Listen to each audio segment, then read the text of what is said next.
Karate class चल रहा था।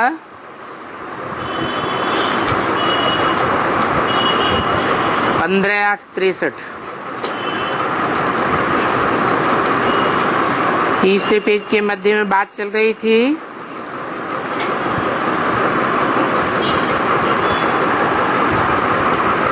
कि आत्माओं का बाप भी आत्माओं के मिसल छोटा है।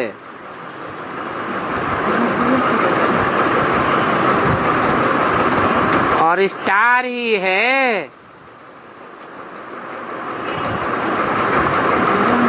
ये शिवलिंग भी इतना बड़ा दिखलाने के लिए बनाया है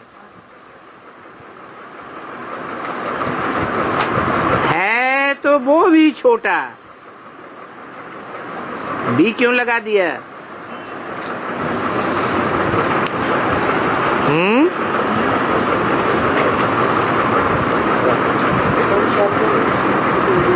आत्माओं का बाप भी स्टार अनुसार है।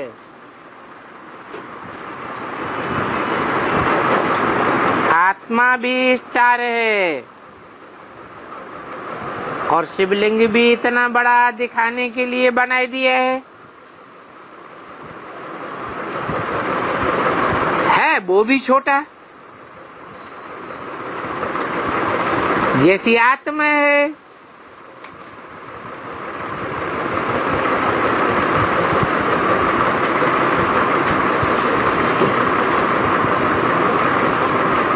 कितने के साथ कंट्रास्ट किया? आत्मा आत्मा का बाप परमपिता और परमपिता जिसमें प्रवेश करता है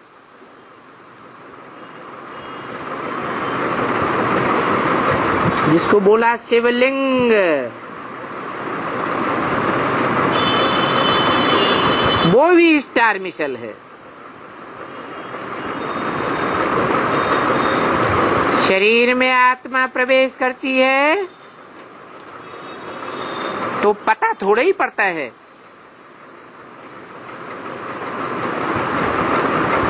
कि इसमें भी शिव बाबा आता है।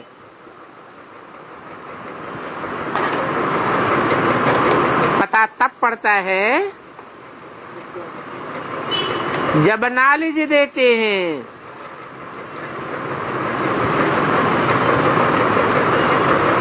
तो ज्ञान सागर नॉलेजफुल वो है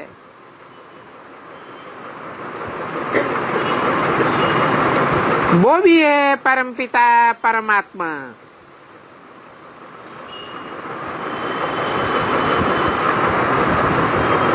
ऐसे नहीं कि वो आत्माओं से कोई बड़ा है, नहीं, बहुत छोटा सितारे अनुसार है।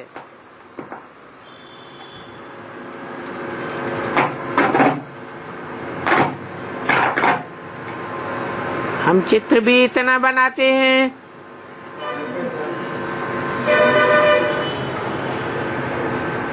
तो समझते हैं इतना बड़ा लिंग फिर अंदर कैसे घुसता होगा।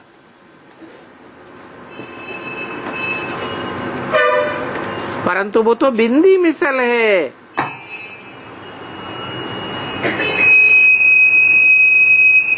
जिसमें प्रवेश करता है वो भी बिंदी।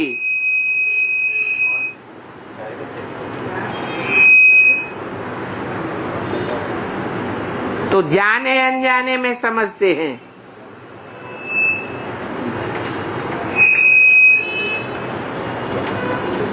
कि बाबा की प्रवेशता है।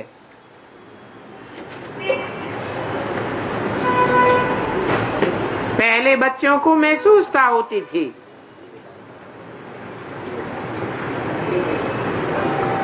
कि सन्नाटा हो गया है, बाबा आया हुआ है।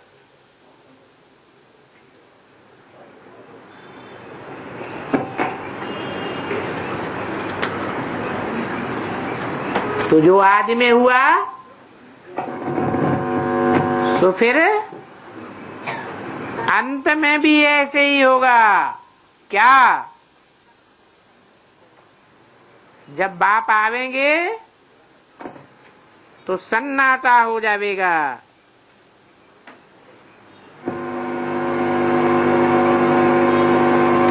वो बाबा ही ज्ञान का सागर है।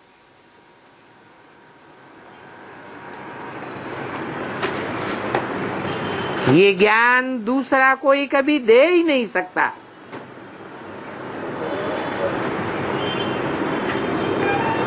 वो पानी का सागर भी कितना बड़ा होता है।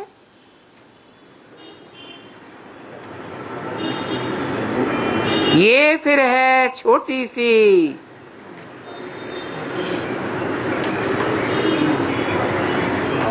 छोटी चीज है ना। पानी का सागर कितना बड़ा और ज्ञान का सागर कितना छोटा। स्टार उनका साक्षात्कार होता है। बाकी कोई बड़ी लाइट आदि नहीं है। उनको कहते ही हैं परमपिता परमात्मा, परे ते परे रहने वाली आत्मा। तो विचार करो कितनी आत्मा होगी। है वो ज्ञान का सागर। तो ज्ञान से ही पता पड़ता है ये ज्ञान सिवाय ज्ञान सागर भाव की और कोई दे ही नहीं सकता। वो ही बीज रूप है,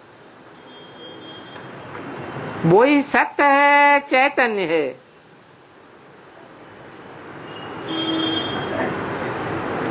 बोलते चालते को चैतन्य कहा जाता है ना। ज्ञान का सागर है। ऐसा ज्ञान का सागर है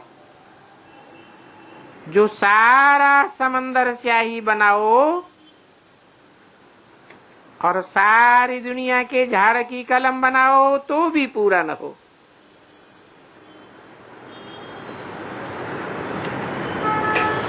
शास्त्र तो बहुत लिमिटेड हैं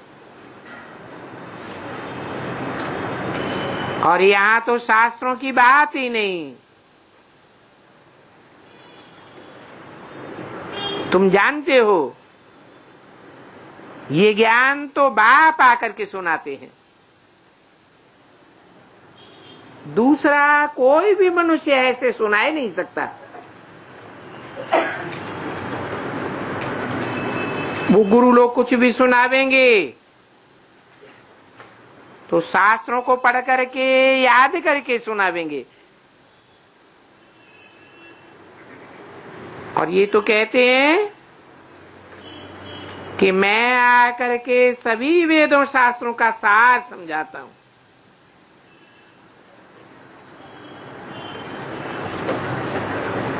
तो जरूर वेदों शास्त्रों में भी सार है ना।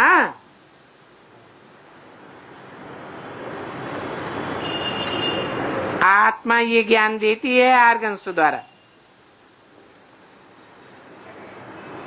परंतु मनुष्य तो इन बातों को समझते ही नहीं। न समझने के कारण फिर और गुरुओं के पास मंदिरों ठिकानों आदि में धक्के खाते रहते हैं।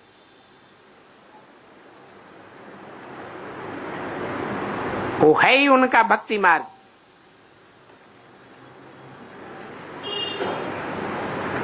भगवान के लिए धक्के खाते हैं।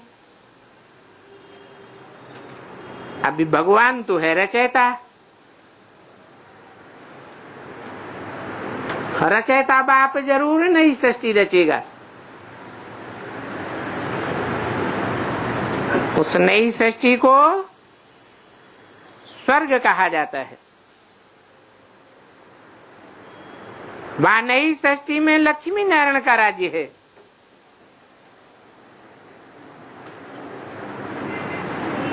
और वो राज्य तो भारत में मशहूर है।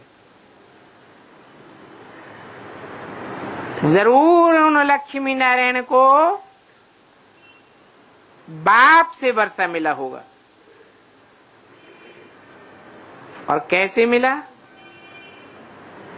सो तो तुम बच्चे जानते हो। इसलिए बाबा कहते रहते हैं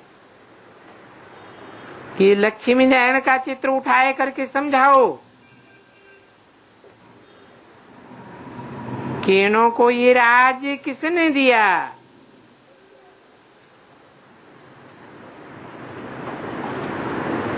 बाप बैठ समझाते हैं कि राम राज्य में तो रावण राज्य होता ही नहीं, वहां रावण ही नहीं होता। और वास्तव में लक्ष्मी नारायण के राज्य को हम राम राज्य भी कैसे कह सकते।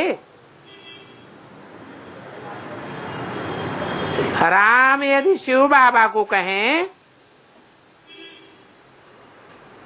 तो उनका तो राज्य होता ही नहीं है।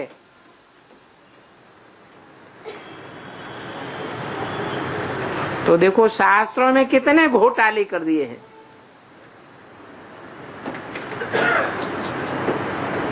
समझाने से भी मनुष्य कुछ समझते नहीं है। कोई की बुद्धि में नहीं बैठता है तो फिर टीचर भी क्या करे। टीचर तो आकर के सबको नॉलेज देते हैं। तो ये रावण निकालेंगे।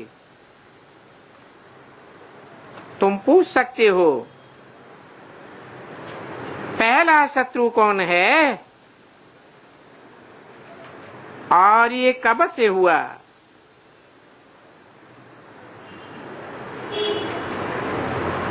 द्वापर से लेकर इन दोनों को मिलाना पड़े।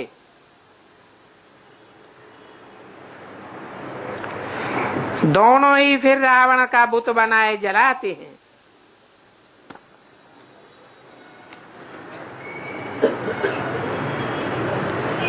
पंद्रह 63 की वाणी का चौथा पेज। अभी बैठ समझावेंगे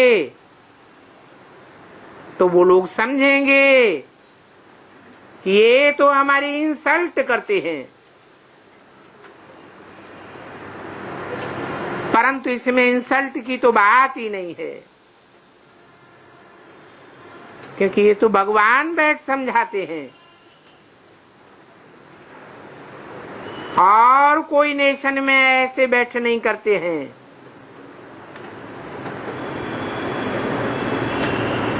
दिखाते हैं राम को 4 भाई थे।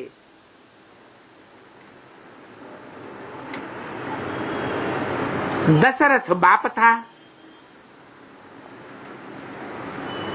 अब हैं तो ये झूठी बातें।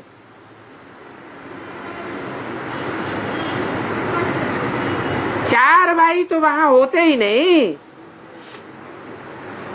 कहां? त्रेता में तो कहां की बातें है।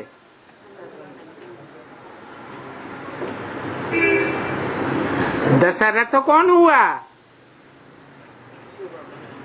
शिव बाबा दशरथ।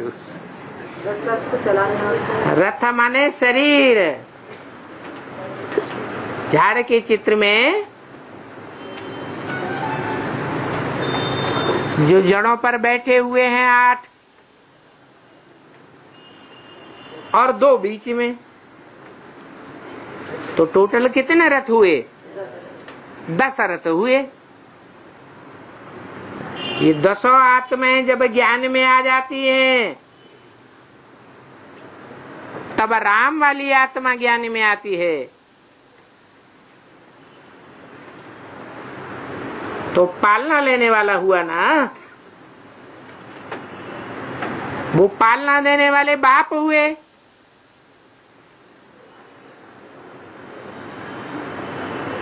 परंतु उन्होंने कोई एक व्यक्ति समझ लिया है दशरथ।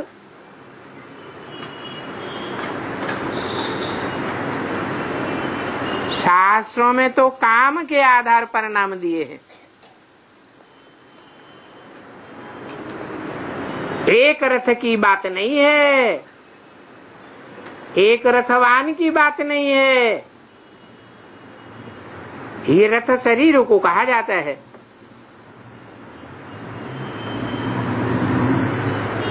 दस आत्माओं के 10 शरीर हैं, जो 10 धर्म के मुखिया होते हैं। बाकी 4 भाई तो त्रेता में होते ही नहीं। तो अब तुम समझ गए हो कैसे रावण खुद ही अपना बुत बनाए फिर जलाते हैं। और रावण तो इस समय सभी का बाप है। कितने सभी है? जो भी 500-700 करोड़ हैं, इस समय सभी का बाप रावण है और सभी रावण के बच्चे हैं। अपने बाप रावण का बुत बनाए बैठ जलाते हैं।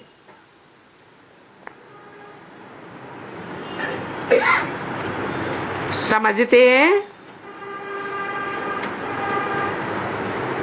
रावण को जलावेंगे फिर राम राज्य होगा।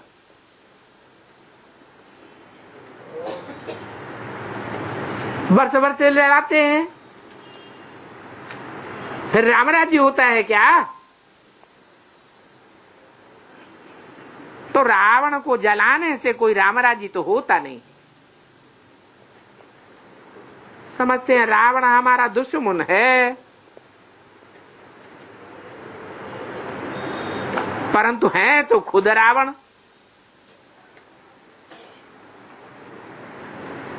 हम भी कहते हैं कि हम भी अभी कुछ परसेंटेज में रावण हैं जरूर।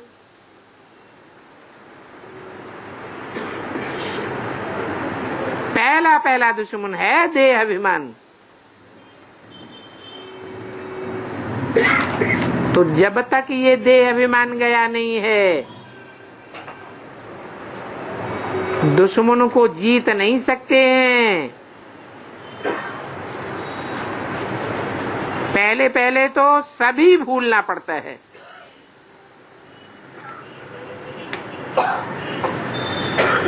अभी हमारा ऑलराउंड पार्ट पूरा हुआ।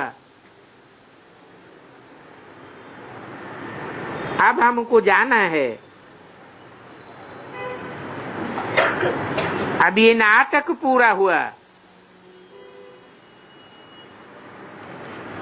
तो अब ये चोला छोड़ना है। इस बेहद के ड्रामा में हम एक्टर्स हैं। अभी हम जाते हैं बाबा के घर, क्योंकि ये तो दुखधाम है। बाप कहते हैं मैं तुमको लेने आया हूं, परंतु योग से विक्रमादित्य जरूर बनना है। विकर्मों को जीतेंगी नहीं तो बाप के घर में जाए भी नहीं सकते।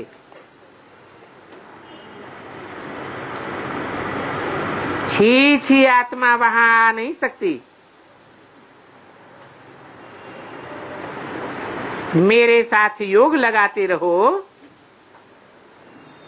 तो तुम्हारी पतित आत्मा स्वच्छ हो जाएगी।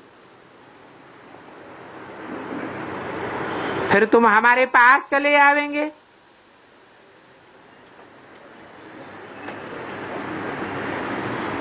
साकारी दुनिया को भूल,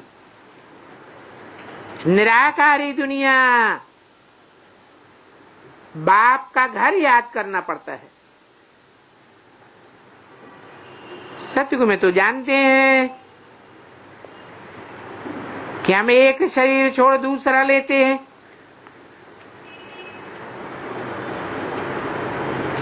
अभी तो समझते हैं हम वापस बाबा के पास जाए, फिर आकर के राज भाग लेंगे। ये याद रहे तो अतीन्द्रिय सुख का नशा चढ़ जाए, परंतु पिछाड़ी में तुम्हारी ऐसी अवस्था होती है, उसमें भी उनकी अच्छी अवस्था होती है जो अच्छे पुरुषार्थी हैं। तो अभी नाटक पूरा होता है, जल्दी जल्दी अपने धाम जाए फिर आवेंगे, ऐसी ऐसी बातें अपन से करनी होती हैं। रावण की बांडेज से तो बाप ही आकर के छोड़ा सकते हैं।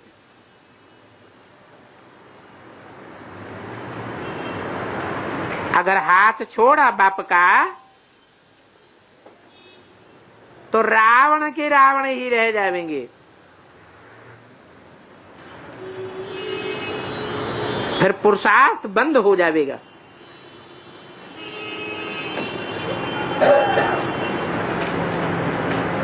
फिर इसके लिए कहा जाता है तकदीर बनाने आए, फिर तकदीर को लकीर लगाकर चले गए।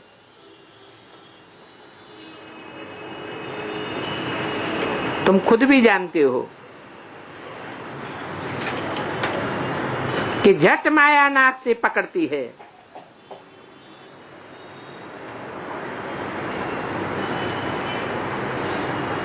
बीके भी ऐसी हैं जो गुस्सा करती हैं।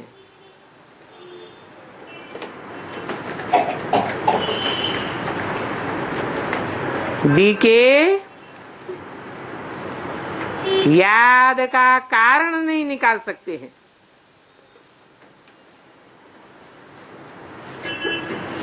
और गुस्सा तुम्हारी तकदीर पर है, बीके भी कुछ नहीं कर सकती। हर एक के अपने अपने पुरुषार्थ पर है। ये पुरुषार्थ करना थोड़ा ही छोड़ देना है। अगर पुरुषार्थ छोड़ा तो ये मरा। 5 विकार खा करके पूरा कर लेते हैं। जैसे मक्खी मरती है तो चींटियां आकर के उसको ले जाती हैं। तो 5 विकार भी पूरा खा करके एकदम ले जाते हैं।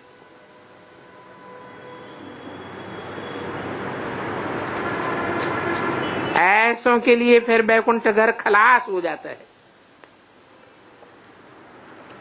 ऐसे बहुत बच्चे हैं जो रूसते रहते हैं। ब्राह्मण ने कुछ भी कहा और छोड़ दिया।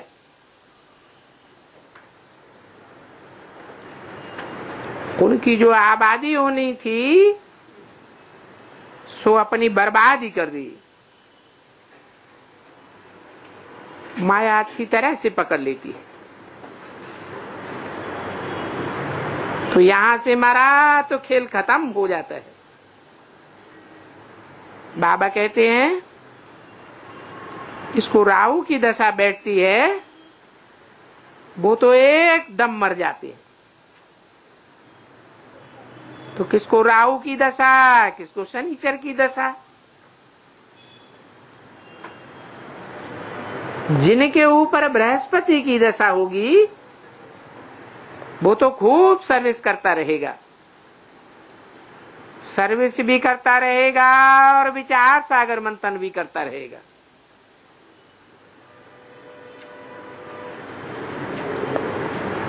मेहनत करेगा और दूसरों को भी कराता रहेगा।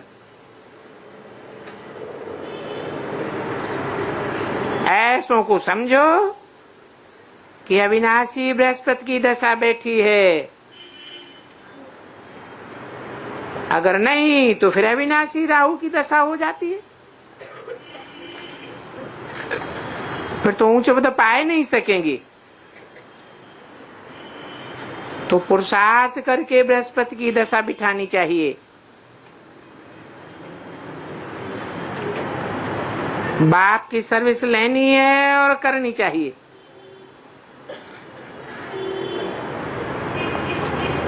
जो सर्विस करने वाले बच्चे हैं उनको बुद्धि बहुत दौड़ानी चाहिए और शिव बाबा से योग भी बहुत अच्छा चाहिए। और योग भी कब होगा? जब पूरा निश्चय होगा तो योग भी लगेगा, नहीं तो अनिश्चय बुद्धि विनश्यते। अगर विकर्म हो गया तो योग टूट जाएगा। योग टूटता ही तब है जब विकर्म होते हैं, अथवा विकर्म होते हैं तब जब योग टूटता है। तो अरस परस है, बात एक ही है। बड़ी भारी मेहनत है।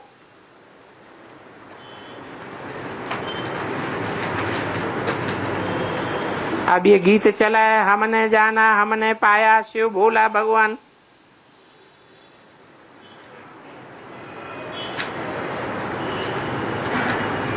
देखो ये अक्षर रंग है, उनको तो देखा जा ही नहीं सकता।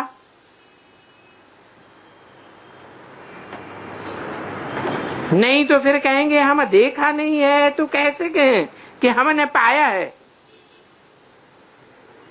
अरे उनको तो बुद्धि से जाना जाता है।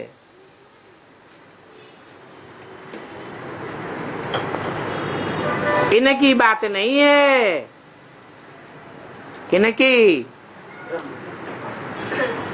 जिनको देख के गीत बनाई लिए है कि हमने देखा हमने पाया शिव भोला भगवान। उन्होंने किसको शिव भोला भगवान समझ लिया? ब्रह्मा बाबा के रूप को शिव भोला भगवान समझ लिया। तो सैकड़ों फोटो बनाते रहते हैं। अरे ये तो नाल से ही मालूम पड़ता है, देखने करने की बात नहीं है।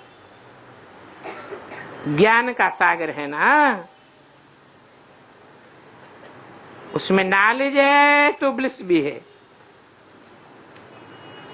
टीचर नॉलेज देते हैं तो स्टूडेंट कमाई करने के लायक बन जाते हैं। जितना पढ़ेंगे उतना अपने ऊपर ब्लिस करते रहेंगे। अच्छा, सिकेल दे बच्चों को याद प्यार। एक अधूरी मुरली और है, 16/8/63 की। बच्चे जानते हैं, दुनिया भी जानती है कि हर एक मनुष्य को अपना देश, जिसको जन्म स्थान अथवा बर्थ प्लेस कहते हैं, वो प्यारा होता है। वैसे ही परमपिता परमात्मा शिव खुद कहते हैं, मुझे भी कौन सा खंड? भारत खंड, जिसको सच खंड कहा जाता है, वो ही प्यारा है। मुझे परमपिता परमात्मा को मनुष्य सच ट्रुथ कहते हैं। God is truth.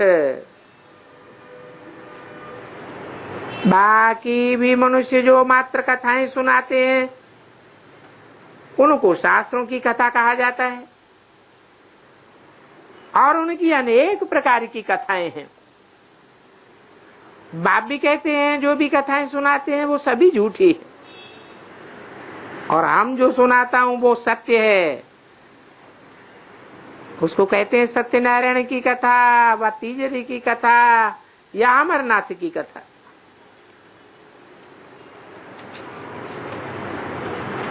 बाकी सभी झूठी कथाएं, और झूठी कथाएं सुनाने वाले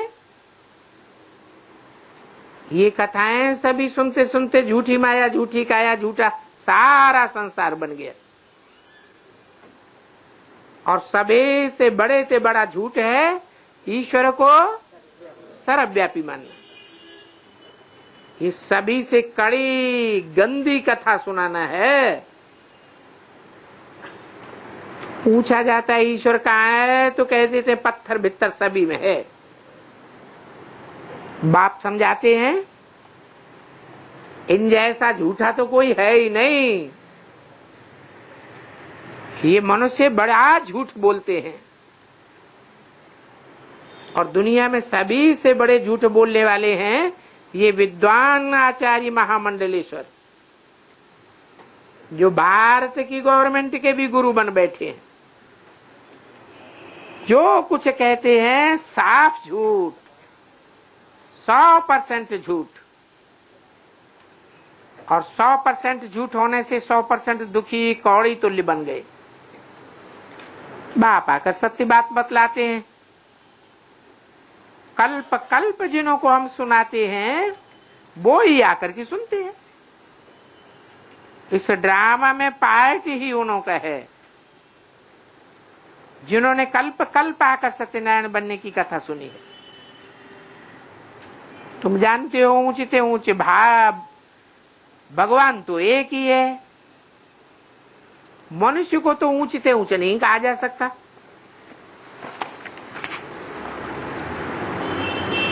1663 की वाणी का दूसरा पेज। ऊंचे ऊंचे है परम पिता परमात्मा, बाकी सभी मनुष्य मात्र हैं नीचे ते नीचे।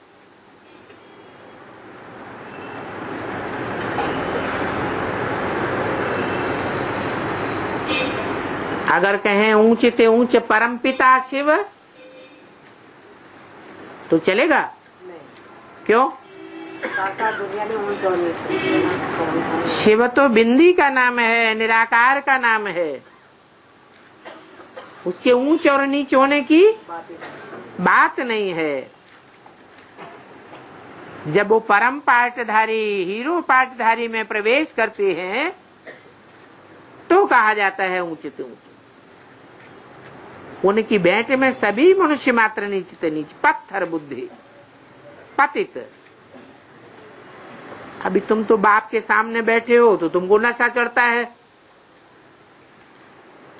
परंतु बाहर जाते हो तो वो नशा उड़ जाता है। अभी तुमको कितना नशा है। परम पिता परमात्मा शिव उनके चित्र हैं।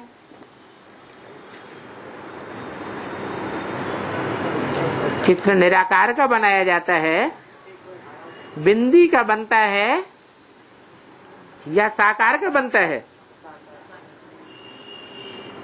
परंतु उनकी जीवन कहानी को कोई नहीं जानता है। चित्र तो बनाए दिए। सोमनाथ का मंदिर लूटा गया, परंतु ये थोड़े ही जानते कि सोमनाथ कौन था। उनका नाम सोमनाथ क्यों रखा गया? किसको ना था? सोम को ना था। सोम चंद्रमा को कहा जाता है। तो उन्होंने क्या किया था? नाथा तो बैल को जाता है कि मनुष्य को नाथा जाता है? तो क्या बैल को नाथा? सोमनाथ नाम क्यों रखा है? इतना भारी मंदिर बनाया।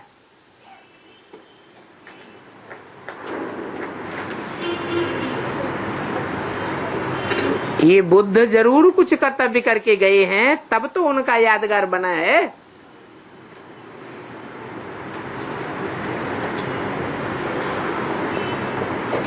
उन्होंने बहुतों को सुख दिया है, तो उनका इतना भारी मंदिर बना है। यहाँ ये बड़े बड़े मकान, आगरे का ताजमहल, ये तो राजाओं ने अपने पैसे से बैठ बनाया है।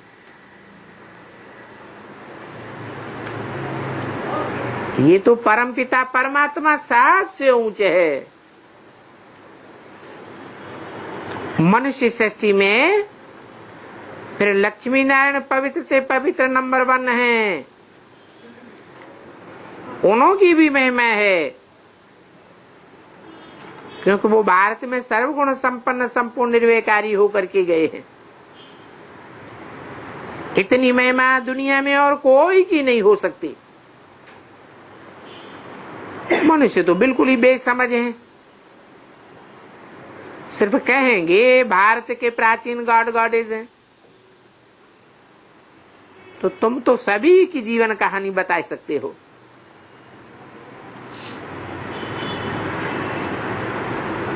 अब ऐसे तो नहीं है कि सबकी बातें ऐसे ही बैठ सुनावेंगे, नहीं। देखा जाता है ऊंचे से ऊंचे कौन है, उसने क्या कर्तव्य किया वो तो तुम जानते हो। लक्ष्मी नारायण ने ये पद कैसे पाया? जरूर अगले जन्म में बहुत दान पुण्य हुआ है। डायरेक्ट और इनडायरेक्ट भी किया है। बड़े बड़े राजाएं महाराजाएं होकर गए हैं, जरूर उन्होंने बड़ा दान पुण्य किया होगा। कोई गरीब ने अपना सब कुछ दिया होगा, तो उनको दूसरे जन्म में राजाई मिल जाती है। परंतु जितना सुख स्वर्ग में मिलता है, इतना तो नहीं मिल सकता। तुम सब धर्म वालों के लिए समझा सकते हो कि वे तो आकर के सिर्फ अपने धर्म की स्थापना करते हैं, फिर उनकी वृद्धि होती है, बस। मनुष्य कहते हैं हम तो आवे ही नहीं, परंतु इस दुनिया में आना तो सबको है।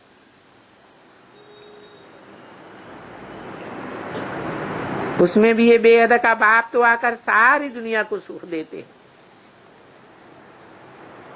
इसलिए मनुष्य उनको पुकारते हैं, हे परम प्रिय परमात्मा रहम करो, परंतु को जानते कोई नहीं है। ये भी नहीं जानते हैं कि भगवान कब आते हैं, आते भी हैं या नहीं आते हैं। अभी भगवान को आना तो जरूर है, तब तो उनको याद करते रहते हैं। तो बाप आकर के समझाते हैं, ये भक्ति मार्ग भारत में ही चलता है।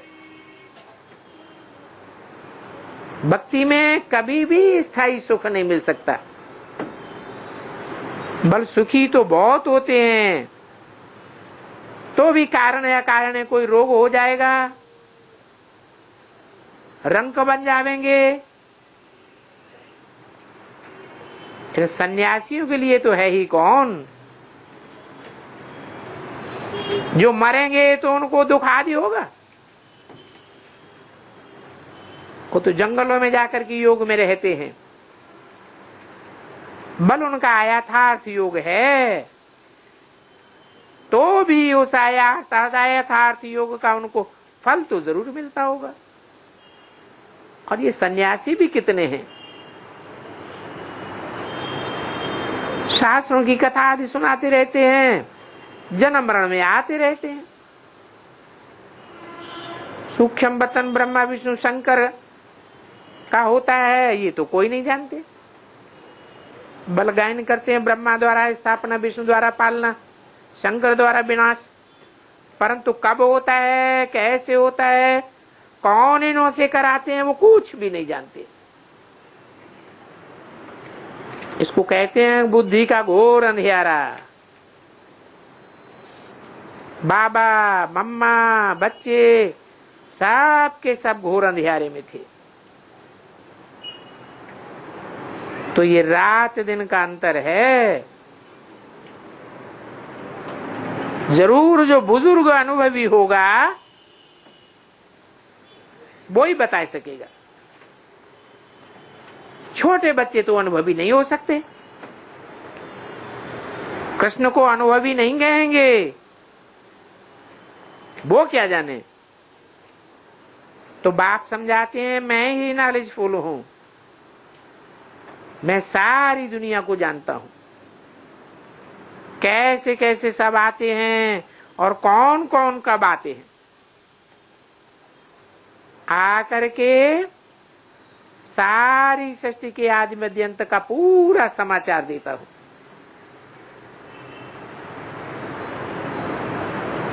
और सारी सृष्टि के आदि मध्य अंत का पूरा समाचार आदि में ही देंगे, मध्य में देंगे या अंत में देंगे।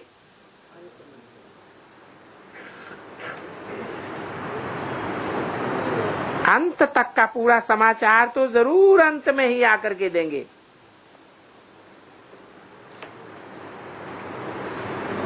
बीच में आए तो आदि अंत का नॉलेज कैसे हो कहेंगे। ये तो तुम बच्चे जानते हो कि शिव बाबा ही आकर कहते हैं मीठे बच्चे, फिर ब्रह्मा बाबा जिस्मानी बच्चों को कहते हैं। क्यों? ब्रह्मा को अपने बच्चे नहीं थे क्या? हाँ थे तो, परंतु उन सब को छोड़ अब रूहानी बच्चों का बाप बना है। रूहानी बाप आकर रूहों को समझाते हैं। बलिए जिस्मानी बाप ब्रह्मा समझाते हैं तो भी आत्माओं से बात करते हैं। धारणा आत्मा को होती है, इसको कहा जाता है सोल कॉन्शियस। तुम जानते हो हमारी आत्मा को परमात्मा से ज्ञान मिला, वो आत्मा सुनाती है। आत्मा इन कानों से, आर्गन से सुनती है।